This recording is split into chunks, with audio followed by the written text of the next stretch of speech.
Сегодня приготовим очень вкусный и сытный завтрак за минуты.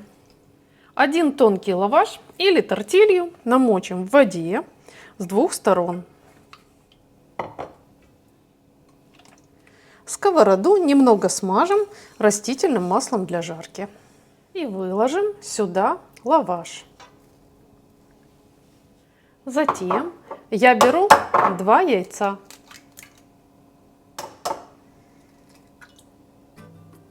Яйца немного посолю. Добавлю каплю черного молотого перца. И хорошо размешаю. Дальше яйца выливаем на лаваш. Дальше добавим сюда немного зелени. У меня это сухой зеленый лук. Конечно же, можно использовать свежий. И также я сюда насыплю немного натертого сыра. Совсем чуть-чуть, буквально граммов 20. И также добавлю совсем немного сухого чеснока. Еще одну тортилью намочим в воде, особенно края.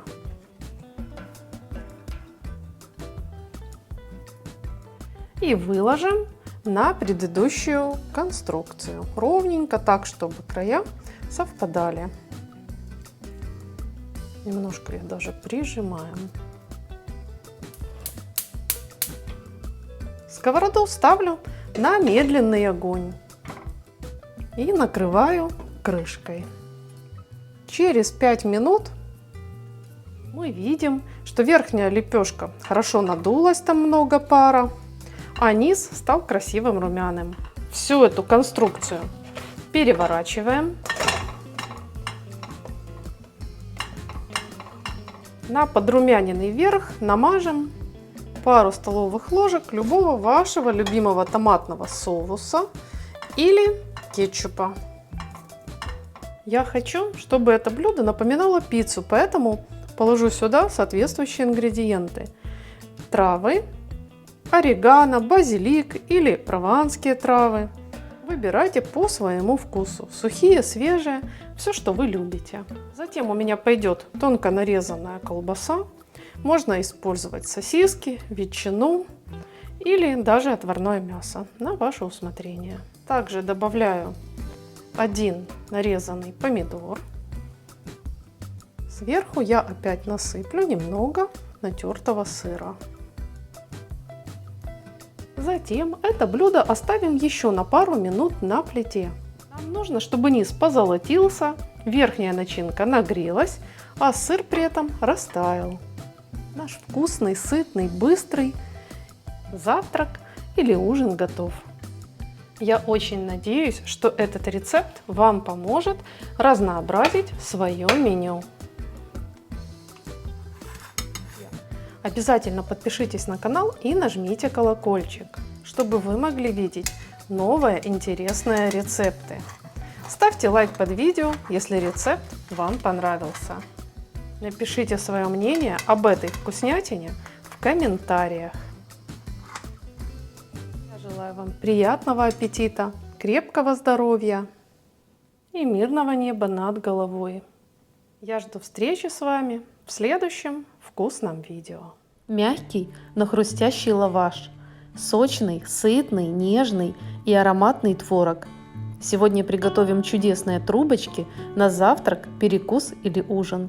Чтобы видеть и другие интересные рецепты, подпишитесь и нажмите колокольчик. Так как трубочки получаются очень вкусные, все их любят, готовить я буду много. Я беру 600 граммов творога, к нему добавляю 4 столовых ложки сахара. Можно добавить больше или меньше по вашему вкусу. Для аромата добавляю чайную ложку ванильного сахара. Также я добавляю 1 целое яйцо и еще 1 белок.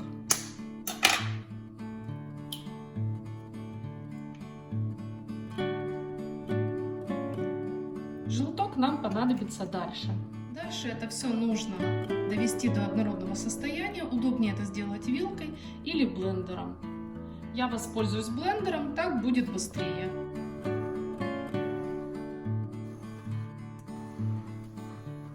У меня творог был не водянистый, поэтому посмотрите, получается вот такая густая начинка. Если у вас творог водянистый и начинка получилась жидковатой, ее лучше загустить, добавить туда несколько ложек муки или пару столовых ложек манной крупы. Смотрите по консистенции вашей начинки.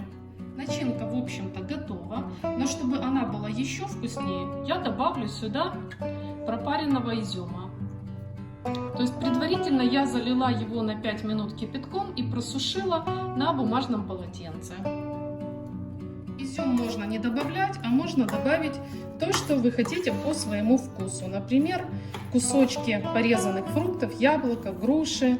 Можно добавить сухофрукты, можно добавить ягоды, все что угодно. Дальше я возьму лаваш тонкий, 2 таких вот листа.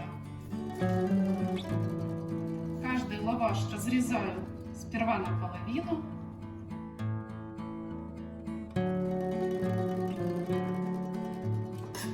А потом еще пополам.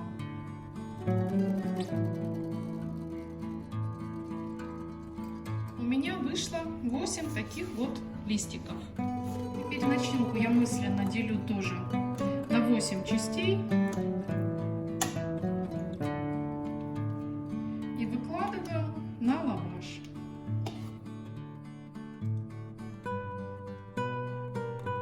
И заворачиваю эту трубочку. При этом сильно я не нажимаю, чтобы начинка не полезла с краюшков.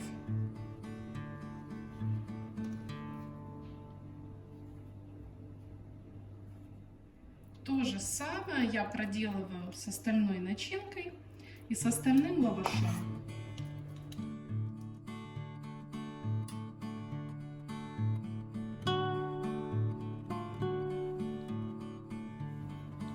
Вот такая красота. Посмотрите, у нас получаются вот такие симпатичные трубочки. Осталось их только смазать. Для этого я возьму оставшийся желток, к нему добавлю чуть-чуть молока. Совсем чуть-чуть, буквально пол столовой ложки. Это не обязательно, но я добавлю для аромата еще чуть-чуть ванильного сахара и разболтаю желток с этими ингредиентами. А теперь я пройдусь по всем трубочкам. Особенно хорошо нужно промазывать краешки. Отправляю рулетики выпекаться в духовку разогретую до 190 градусов. Сразу же ставлю чай, потому что рулетики-трубочки выпекаются недолго, до золотистого цвета. 10-15 минут будет достаточно. Пахнут они очень вкусно, аппетитно и ароматно. Посмотрите, правда аппетитно выглядят наши трубочки? У нас получился мягкий лаваш, при этом он немного прижаренный. Очень-очень вкусная, нежная, сытная, прекрасная, волшебно пахнущая начинка. Если вам этот рецепт тоже понравился, оставайтесь со мной, подписывайтесь, нажимайте колокольчик, чтобы не пропускать другие новые рецепты. Ставьте лайк, пишите ваши комментарии. Всего вам самого доброго. Главное, конечно же, здоровья. И увидимся в следующем вкусном видео.